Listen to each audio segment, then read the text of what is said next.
ఇప్పుడు మన ధూమ్ధామ్ ముచ్చట్లు చిన్నపాటి చిటుకు పొట్టుకు వైరల్ ముచ్చట్లు ఉన్నాయి చూసేరు. నిజంగా బయట ఏమన్నా తినాలే చేయాలి అన్న పానం గజ్జుమంటున్నది కదా. ఏది నకిలీలో సమాజం అయితే లేదు. బీహార్ రైల్వే స్టేషన్ లా దోసకాయలు అమ్ముతున్నది ఒక ఆమె. చుట్టుముట్టు పోలీసు వాళ్ళు ఉన్నారని గింత కూడా పట్టించుకోకుండా చేసే పని చేస్తూనే ఉన్నది. మంచిగా మందులు కలిపిన నీళ్ళలా దోసకాయలను ముంచుకుంటా ఎట్లా తీస్తున్నది చూడు.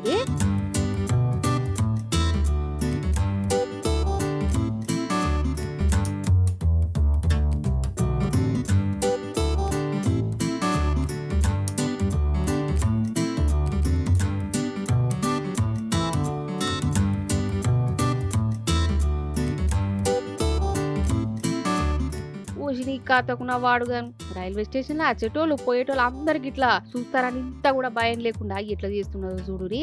ఎవరి పానం పోతే నాకేంది, చేసేది మాకు మేమే మంచిగా ఉంటే చాలు అనుకుంటున్నారు. అందుకే బయట తినేటప్పుడు 1-2 సార్లు ఆలోచించాలి.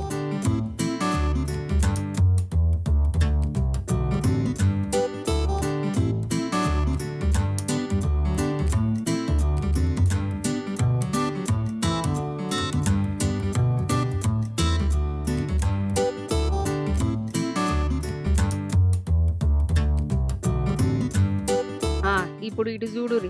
మరి యావు ఎందుకు ఇల్లెక్కింది?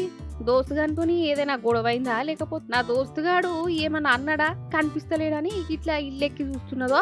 ఎక్కనైతే ఎక్కింది కానీ మరి దీన్ని దించుడు ఎట్లా దించుతారో ఏమో అంటారు ఈ వీడియో చూసిన వాళ్ళు. పాపం ఆ ఇంటర్నల్ రేకులన్నీ పాడైపోయినాయి కదరా నాయన.